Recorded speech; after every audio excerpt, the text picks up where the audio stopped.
Want to learn about public policy with a group of curious fellow learners? Apply for the 12-week graduate certificate in public policy. Early bird deadline closes 27th July. Welcome to All Things Policy, a daily podcast by the Takshashila Institution. We are a bunch of policy nerds based in Bengaluru, and we like bringing fresh perspectives to Indian affairs and Indian perspectives to global affairs. So grab a cup of coffee, sit back, and join us for today's chat.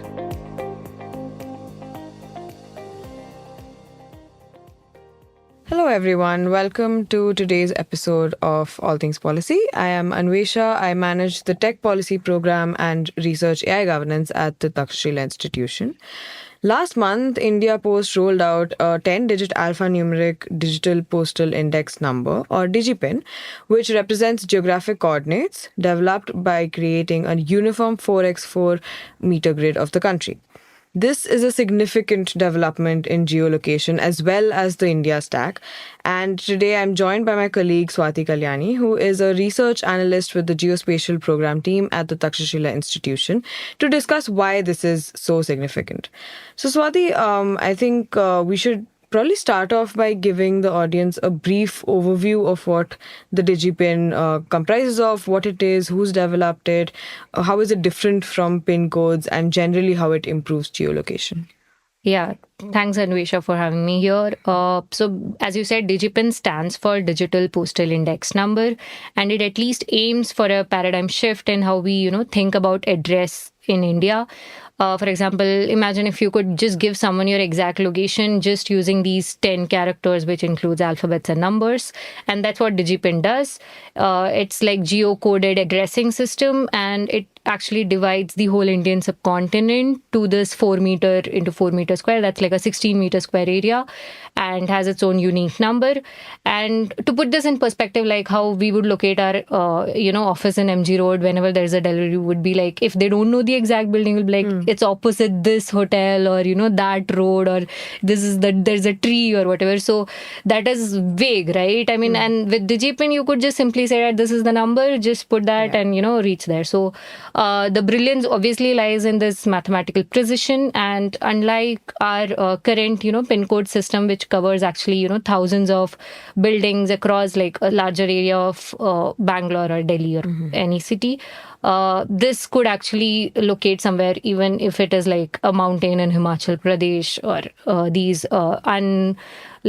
difficult to access areas also. So, and who developed is basically it was the initiative of the Indian Post, and the policy was called Dhruva. It was Digital Hub for Reference and Unique Virtual Address. And it was also in collaboration with the IIT Hyderabad, and they had outlined a framework of how to go about it. And this was one of the initial steps. And they also, of course, took the help from National Remote Sensing Center of ISRO, which gave the satellite images of the whole subcontinent. And the official launch actually just happened in May last week. And because it brought out two web portals. One was this Know Your DigiPin, and the other was Know Your PIN Code. So you could just put your longitude, latitude in that, and you would get what is the DigiPin generated by the India Post. And or you could do the otherwise. You could just put your random address which you have, or the PIN code that you have, and the details, and it will try to figure out. And so it basically covers huge area. Like it's like, I think India's area comes around 3.5 million square kilometers. So now it's just divided into these 16 meter squares. And it's also like, it also gained momentum basically after this National Geospatial Policy, which came in 2022, which one of the objectives in that was emphasizing this importance of location-based services, and of course the geospatial governance. The choice to make this whole technology open source was also deliberate, because unlike the existing topple tree systems that other countries might use, India had made this entire algorithm publicly available, so any improvements could also build upon the existing system that's there. And to talk about how it is different from PIN codes, I think the easiest example is like compare a microscope and a magnifying glass. Both of them work the same thing. It's like a smaller thing would be enlarged, but it is about the detailing. How detailed can a microscope go into and how detailed a magnifying glass. So magnifying glass is like the pin code. So it covers a larger area and maybe serving the same purpose, but DigiPin might serve it better is the whole aspect. I think one of the recent reports also said that there are around 19,000 pin codes for all of India. But when DigiPin comes up, it can move out to at least a few crores of DigiPin. So that's much more detailed in that sense. And the application is also quite different. Like pin codes were just primarily used for postal service, basic address verification.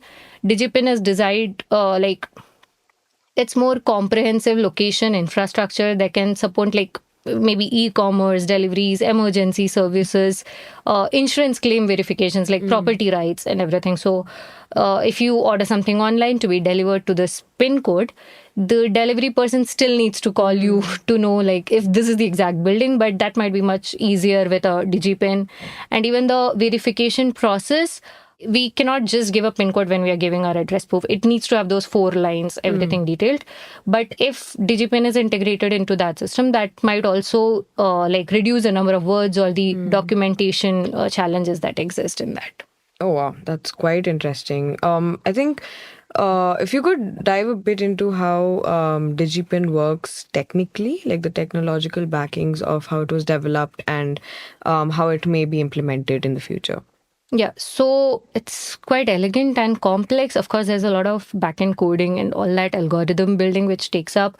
And it's again in the open domain, so that's also available. And let's put it into a simple format. Consider India as like one, A4 size sheet paper, and we have just precisely used a ruler and marked out 4 meter. Let it be a large paper. And then we cut it, make small squares of 4 meter squares. So every grid that is created is basically an area in India which would have unique number. And even these number is not so random. It's not like you have created, like individuals have created. It's like the experts who have done the algorithm, and those like the alphanumeric code also has a certain kind of sequence which goes around it. Innovative things is one is that it is also intervariable. Like the GPS coordinate can be converted into the DigiPin. By knowing your DigiPin, you can know the coordinates also. So whichever works in that sense. And also it also allows you to have these individual handles. For example, you can, if you like, you can have Anvesha at the code, and you can just put that handle. And when you, it's not even a permanent thing. So even if you are moving your rental places, you can just change these handles and the DigiPin associated with it.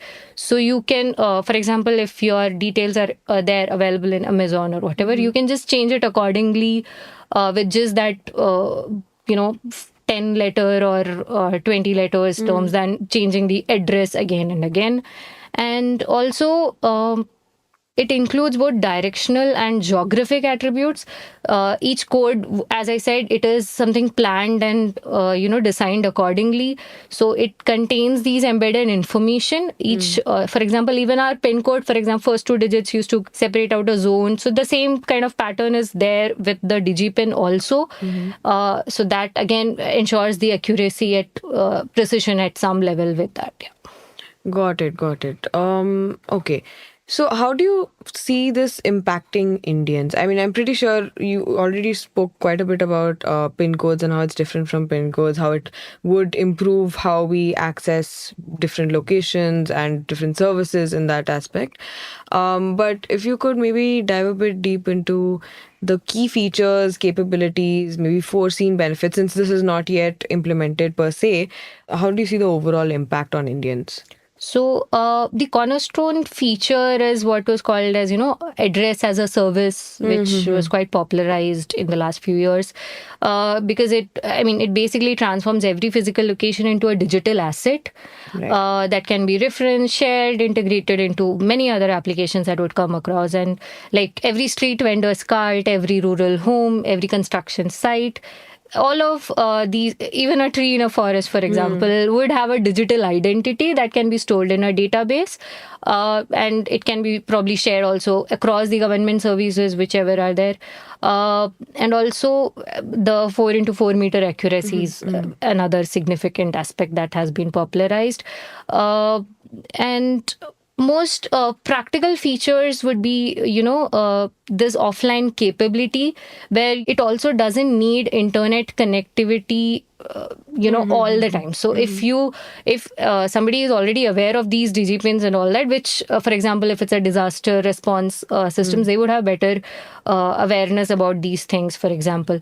So you don't really need those internet connectivity for navigation or to reach that point, which quite similar to our GPS, right? Once we open and put the point, we can actually turn off the internet and it works. The Google Maps works actually. So similar to that is again, so that would again be useful, especially in areas of India where connectivity is low, but there is a certain response action required. And also, like, a farmer probably in a remote village, he can share his digipin code with, government official who's collecting some data, or has to need some money sent to their direct benefit transfer, right. All that might become a lot of easier. And because having those 10 numbers in a SMS format is much easier, and official can actually use that for a lot of other services and benefits which has to be transferred. And it also, for example, if there is a property which these farmers have and most of their historic papers are not so accurate, which leads to a lot of other troubles when they need to have any benefits, that kind of sorts out when you have these digital identity marks. And of course, there is a lot of talk about the integration with the other services available, but that's still in stages, and we need to see that. Yeah. So Swati, I wanted to go back to something that you were mentioning in my previous question about your digital address handles. I'm a little confused about how that would actually work out. So my understanding of it is that individual assigns a handle to themselves, and then they assign whatever digipin they are currently residing at, and then they can use it across services wherever they require that particular handle. Is that a correct understanding? So as much as there is content to read about digipin, what's known is that this will help in giving you the legal, claim to whatever property you hold or wherever you're renting. So it would ease a lot of addressing issues which has. But when it as it includes the word legal, apparently there will be a mechanism to check that this user handle is aligned to this certain digipin. For example, I'm sure there will be, according to some reports, there'll be these, when you're creating your user handle, you'll have to give your Aadhaar or the mobile number linked to it and certain details like that, which then, I think India Post, as it is the authority under for digipin, it might be verifying that for you. Right. So, okay. So I think this is where the India Stack angle also comes in, where, it's again linked to your Aadhaar. It's somewhat of a centralized system once again, which is something that we've seen, especially with other services associated with Aadhaar. And, okay. So that's how, yeah. So from your understanding, how much does digipin fare in terms of, privacy, given that what we know till now? Yeah. So India has the Digital Personal Data Protection Act, the DPDPA. The rules are yet to be implemented. They're still in draft format. There's been a round of consultations. So with respect to the DPDPA, we're not quite sure how the digipin will fare and how much of privacy might be exempt in terms of it being part of a government service. But what we do know is if this is linked with Aadhaar, a lot of the issues that we have with our current identity system, I think a lot of those issues will again translate into issues with the digipin as well. In any scenario, having a centralized database that's all linked to a single identity, there's always concerns regarding data breaches, cybersecurity, and also, currently a big concern across the world globally is of cybersecurity and how, given the importance of data in this sort of AI age, information age, whatever you'd like to call it, there is a big concern regarding data security. And now, apart from that, if we are asking for, or if, for verification of your digital address handle, if you're asked for identity documents, Aadhaar, maybe biometric verification, there is that whole verification process, given that this is supposed to be a legal way to, use your, digital address handle, and it's going to be legal. So how do you verify that legality of it? How do you verify the correctness, the accuracy of the DigiPin that you're assigning to your own digital address handle? Since as of now, what we know is the user or the citizen is the person who creates their own digital address handle. So I think these are some of the concerns regarding privacy, but again, it's not very clear how privacy will fare or how the system will actually work once it's integrated into, maybe private services, postal services, e-commerce, all these different things. There may also be a concern regarding if, say, someone finds out your digital address handle, will they be able to find out your DigiPin and then maybe get access to your address or other details through your maybe Aadhaar ID and all of that. So, I mean, these are all the concerns that come with a centralized system that currently already exists, and you add another layer on top of it with respect to address. I think a lot of these privacy concerns will again translate into this system as well. So that's what we understand in terms of privacy. But I'll also like to ask, what is the incentive for companies to adopt DigiPin? How likely do you think it is that, obviously with e-commerce, etc., delivery-based services, there is an incentive to adopt DigiPin. It will make, a lot of last-mile deliveries, etc., a lot easier and cut down on costs. But apart from that, do you see an incentive for other sort of companies or services to adopt this system? So few of the reports also stated that, with this address issues, there was, significant financial losses, like 0.5% of GDP being, lost somewhere because of these issues. And if we have such precise measures, maybe that kind of cost can be reduced. I'll have to start with the e-commerce and logistics companies itself, because DigiPin will be a game changer for them. Companies like Amazon, Swiggy, they actually spend an enormous amounts of money on these, failed deliveries, customer service calls, and for location clarification. And they're also investing quite a significant amount on these navigation technologies, everything. So with DigiPin, obviously, delivery person can navigate directly to the correct location. This actually reduces delivery time. Operational cost is reduced, dramatically improves, customer satisfaction. And also, the last mile delivery startups serving these rural areas, DigiPin again can, it can reach out these previously unserviceable locations. And so it increases the access to a lot of areas in India. Emergency services, especially the critical beneficiary group, which is also one of the most ignored ones, especially those forested regions or mountainous and all that. And with our kind of geography, and India has a significant hazard vulnerability at multiple stages. So again, this might be useful in faster and much efficient, health service delivery. Then government agencies, of course, at all levels, if they're well integrated, I understand there might be, bureaucratic issues and all that which might come up with the integration process. But to give an example, I can think of this, census department at least, where you can actually ensure, much accurate population counting. And I remember visiting a census office, and what they had, their, ward maps were drawn by the individual who would go out to surveys. I think at least in those kind of things, there will be an improvement where you have these digital documents in that sense. Social welfare programs and all these, it's not just about implementing, monitoring these becomes much easier when you have such database in hand. Voting, again, would be another thing that I can think of in terms of this. Urban planning, infrastructure, all that comes handy. And so it's just to say that creating that foundational database might, be a very good, base layer for every other program that you have.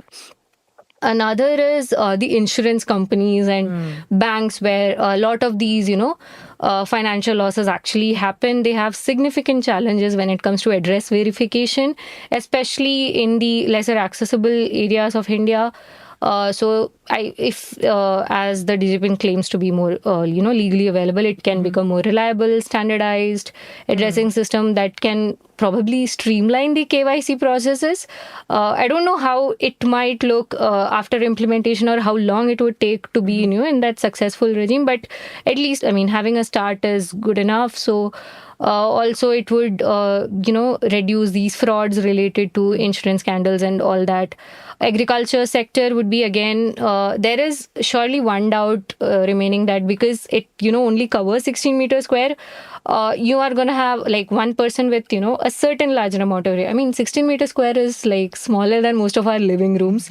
So if there is a field, already the farmer kind of lacks, or not just farmer, a lot of people lack this awareness about these things. So how are they gonna handle these different IDs for a certain land held by one single owner? So that might be some challenges to think over, and even probably there are solutions out there, but it is good questions to ask. And then tourism industry and real estate is another that I can think of. When it comes to putting out these locations in Google Maps with the attractive places which are there, the hotels, and even the services which are there, marking out even a minimum things like a good auto stand might be quite useful in some cities and areas. Also the travel guides, it might be way more helpful for them to find these exact locations and even the point of interest for those people. And that's very significant because these tourists won't be aware of these things. So the more precise location you give them, it's much better for them to move around these areas. And so that would be one good thing. And if it really works well, I mean, you use these systems and let other countries also use these, whichever technology you've created. So it already becomes that soft power tool thing. True. Quick question on so is the DigiPin system a 2D sort of system, or will it also take into account different floors of a building? For example, our office is on the second floor, so then does it take into account that as well, the vertical aspect of addresses? Yeah, so currently that's again another challenge that it has. It has not addressed the floor thing. Okay. So it is only taking the ground level data and just cutting it into, these grids. So that is again one improvement which surely it will have to do, especially if it has work in these urban scenarios where apartments are going to take over for sure. Yeah. So yes, that is one thing which has not covered. And as I said, and also it does, you don't know, like, again, if your user handle has to be unique with respect to these things. So there's a lot of clarifications required in that also. Got it. And so do you think Indians, just common citizens, how likely do you think they are in adopting this technology? Will it be, UPI adoption was fairly fast paced, but with say digital identity like Aadhaar adoption has been comparatively slower. So do you think there will be a lot of resistance to this change in change from PIN codes to DigiPin, or do you think it will be fairly easier? I mean, my assumption is that it might be quite easy given the the ease of the system itself, and that you don't have to remember a 4-5 line address just to get a courier or something like that. But what are your thoughts on this? I assume the digital divide will also play a role in this. Yeah, so the digital infrastructure itself available would be the, the question that comes to everybody's mind. Because also, let us look at the problems that PIN code had, right? It was covering a huge area, but was everybody aware of it? It's still a question that I don't know the answer to also. So it shouldn't be like we are again facing the same problems that we faced with PIN code, like the, lack of awareness or not knowing the exact one where you live. So, and also since this is more precise, I feel you'll need a much more grassroots level awareness. Like the panchayats will have to know that, okay, this is how our area is divided. These as like, I mean, it is at the end of the day, English alphabets and, numbers which people have to learn and know about. Right. So, surely there will be that awareness which will be required to make any new, scheme or program or policy to be successful. And also not just knowing the DigiPin, right? Knowing its uses. Like we know that, okay, it can be legally used at some point. But again, somebody will have to tell those people that, you can use this. This is why you should go for it. So because it shouldn't be a debate on, the old system was, good enough, then why do we need to change? I mean, no. As we move towards, better technologies, there will be this digital transformation required. But it is important to address these questions that people might have with respect to this at the lowest level possible. Probably, including it in the education system, I don't know how it will come across, but at least because that's how we learned about PIN codes in 5th standard, 6th standard, knowing that, 2-letter mean this, the 3rd letter means that. So that will obviously be there. I'm hoping it will be there at least in the coming few years. But yes, the social challenges will be something which has to be countered for this to be successful. Yeah, I think also given the whole digital address handle aspect to it as well, you would need to, the government per se would need to inform citizens that you need to link the whole process, you need to link your Aadhaar or whatever digital identity. There will be, I assume, quite a similar process to applying for a digital address handle. And if not, if it's all, that a person can do it sitting at home, they would need access to that particular portal as to how they can apply for the digital address handle. And I think another question that comes into mind is one of state capacity. Do we have, which I'm assuming right now the Indian Post is going to carry out this, whole process. But then again, do we have the capacity to do it? And of course, as you mentioned, the underlying digital infrastructure is something that keeps coming up in all these conversations regarding how tech is advancing in India, is that a lot of our underlying, not just digital infrastructure, but even, say, education systems and all these other systems, processes, etc., there's still quite a significant gap when it comes to tier 1 cities versus tier 2, tier 3 cities, rural areas, maybe comparatively inaccessible areas, how they would perhaps incorporate or adopt this sort of technology. So I think just to maybe conclude, Swati, how do you think what does the future of DigiPin and India's overall addressing system, how does that look given this achievement?